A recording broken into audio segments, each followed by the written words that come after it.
দেখো তোমরা বলো যে কুমড়ো শাকের খোসাটা নাকি ছাড়াতে হয়।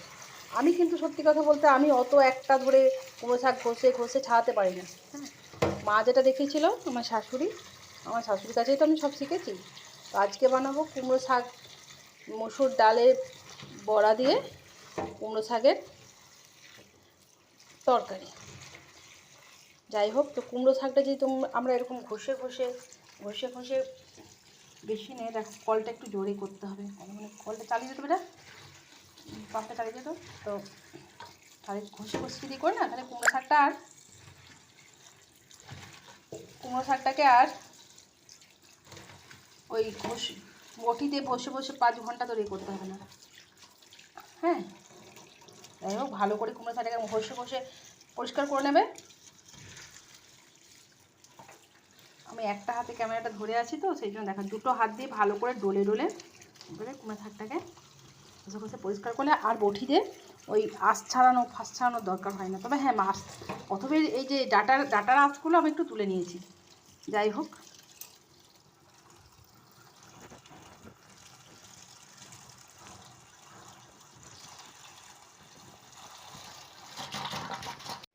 শাকটা কড়াতে দিয়ে দিয়েছি। কড়াতে শুধুমাত্র জল দিয়ে শাকটাকে কড়াইতে বসিয়ে দিয়েছি। হ্যাঁ, আলুও দিয়ে দিয়েছি এর মধ্যে। আর আবার সেই একখানা লঙ্কা দেওয়া আছে, খুঁজে পাবো কি, এই যে পেয়েছি। হ্যাঁ, এরপর কি দিয়ে দেবো, একটু ফুটে গেল, তারপর দিয়ে দেবো আমি নুন। ওই শাকের মধ্যে নুন দিয়ে দিলাম। তো দিলাম হলুদ, কোথায় গেল,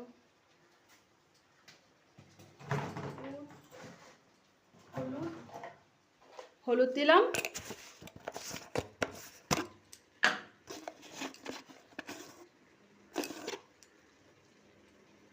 অল্প একটু চিনি এখন দিয়ে দেবো, আর নামানোর সময় দেবো। এখন চিনি দিলে কি হবে, চিনিটা ভেতরে ঢুকে যাবে, তাহলে নুন মিষ্টির ব্যালেন্সটা ঠিক থাকবে।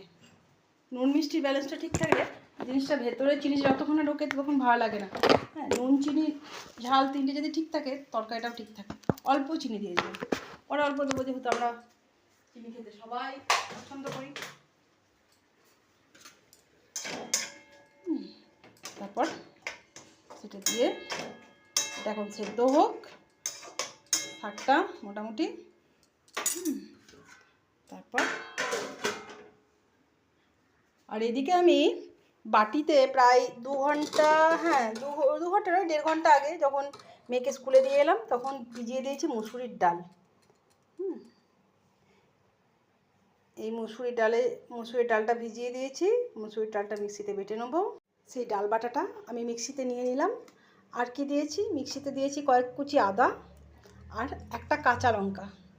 হ্যাঁ, একটুখানি ঝালের দরকার, অল্প একটা ছোট্ট পাড়া কাঁচা লঙ্কা দিয়ে দিয়েছি।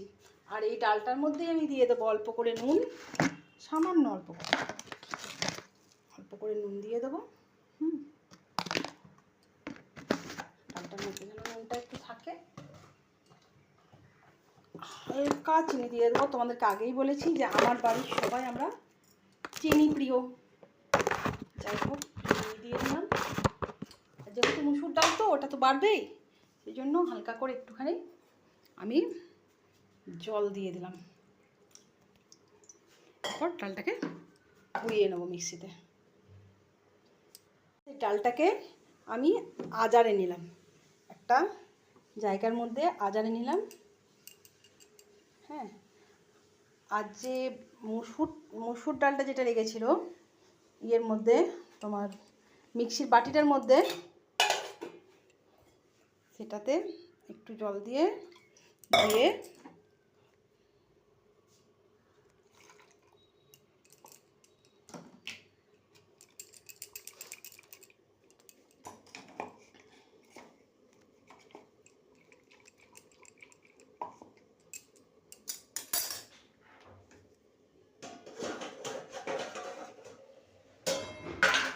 আজকে কিন্তু আমি বড় কড়াইয়ে রান্না করছি।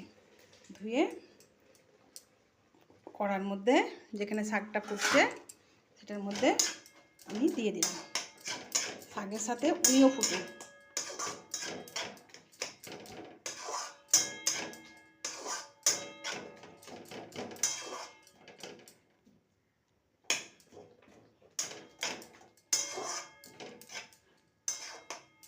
রান্না করতে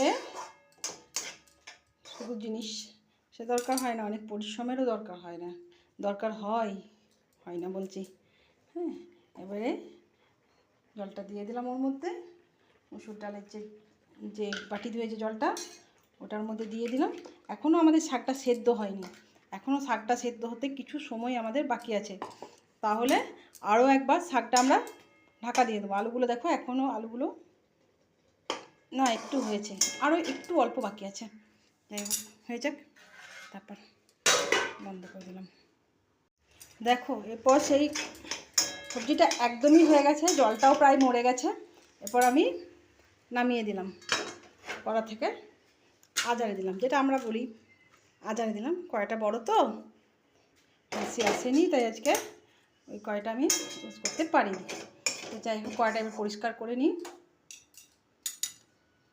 হাতা ভাই কই, এই যে হাতা ভাইকে একটু টেনে তরকারিটা, একা হাতে ক্যামেরা ধরি, একা হাতে ভিডিও করি, সেই জন্য না তোমাদেরকে ঠিকঠাক মতো দেখাতে পারি না রান্নাটা।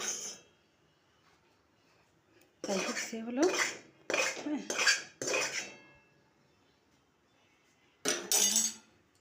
এদিকে আমি নিয়ে নিয়েছি সেই মসুর ডালটা, যেটা আমি মিক্সিতে বাটলাম। মিক্সিতে বাটলাম যে মসুর ডালটা, তার সঙ্গে যেহেতু পাতলা হয়েছে মসুর ডালটা অনেক, সেই জন্য তার সঙ্গে আমি নিয়ে নিয়েছি অল্প একটু বেসন। এবার সেই কড়ার মধ্যে দিয়ে দেবো আমি তেল। ধোয়া হলো না তো, সেই জন্য একটু সবুজ সবুজ লাগছে। তেল দিয়ে দিলাম।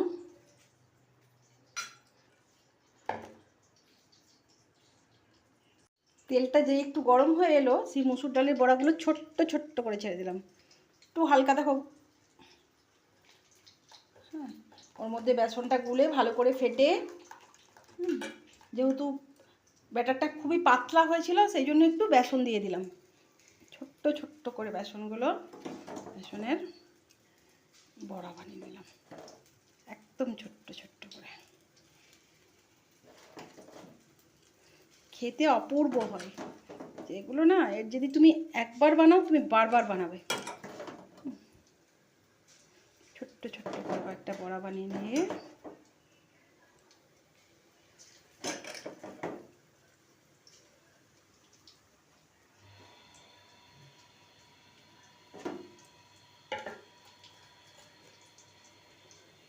আর যেহেতু কুমড়োর শাকটাও আছে, সেই জন্য বাচ্চাদের খুবই উপকারী। এর মধ্যে তোমরা ইচ্ছা করলে ঝিঙে বেগুন দিতে পারো, কিন্তু আমি ঝিঙে বেগুনটা দিইনি, কারণ আমার বড় মেয়ের অ্যালার্জি আছে, ও বেগুন খেতে পারে না। সেই জন্য বেগুনটার মধ্যে দিলে ও খেতে পারতো না, ভালোই হতো, সবজি খেতে হতো না।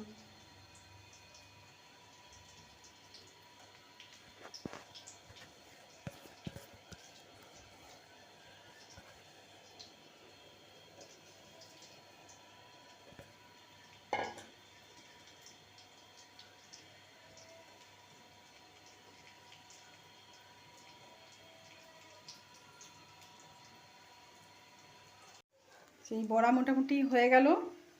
বড়াগুলো মসুর ডালের বানিয়েছিলাম, সেই বড়াগুলো আমি তুলে নিলাম তেল থেকে। এই বড়াগুলো এমনি খেতেই ইচ্ছে করে, এমনি খেতেই খেয়ে নেবে গরম গরম ভাত দিয়ে। আমার বর খুব ভালোবাসে, ওর জন্য রাত্রিবেলাতে একটু রেখে দিয়েছি। ও যেটা ভালোবাসে সেটাই ওকে করে দিই, তাহলে তো দুটো ভাত খাই। যাই হোক, তেলটা কমে গেছে। তেলটা কমে যাওয়ার মধ্যে একটু তুলে পরে একটু সামান্য সর্ষের তেল দিয়ে দেবে, সর্ষের তেল দিলে ভালো হয়। সর্ষের তেলে পরে পাঁচফোড়ন, এক্ষেত্রে এই মশলাটার সাথে কুমড়ো শাকের ইয়ের সঙ্গে পাঁচফোড়নই ভালো। পাঁচফোড়ন দিয়ে দিলে, কুমড়ো শাকে আমি বড়ি দিই, আজকে কিন্তু কোনো মশলা দিইনি, কোনো না, মশলা ছাড়া বানিয়েছি।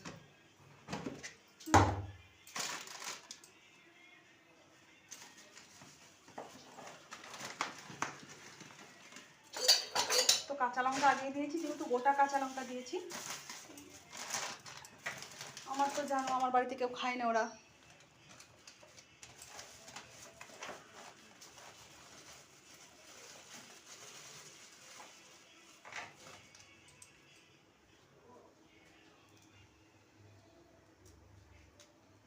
একটু সামান্য দিয়ে দিলাম শুকনো লঙ্কা।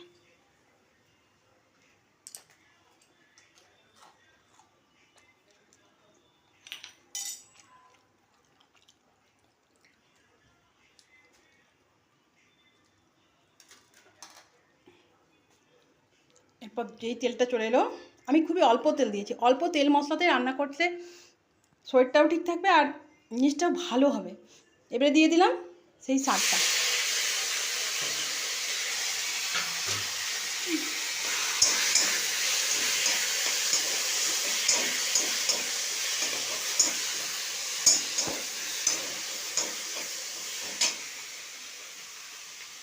সেই শাকটা দেওয়ার পরে এবার দেবো সেই বড়িগুলো, যেগুলো আমি ছোট্ট ছোট্ট করে ভেজে ভেজে রেখে দিয়েছিলাম।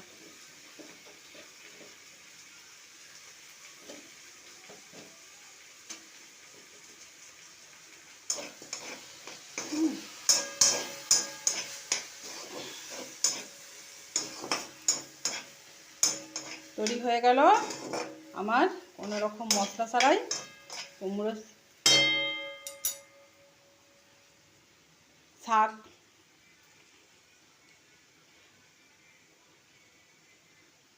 মসুরির ডালের বড়া দিয়ে কুমড়ো শাক। এই রেসিপিটি যদি তোমাদের ভালো লেগে থাকে তোমরা দয়া করে আমার চ্যানেলে গিয়ে একটু সাবস্ক্রাইব করে দিও, আমার একটা লাইক দিও, একটা কমেন্ট করে দিও। আর দেখছো তো লেগে গেল একটু সময়।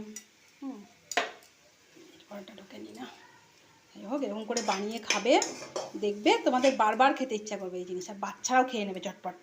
যাই হোক সেই একই কথা বলবো যে খেলে হবে, কষ্ট আছে। Tata, by.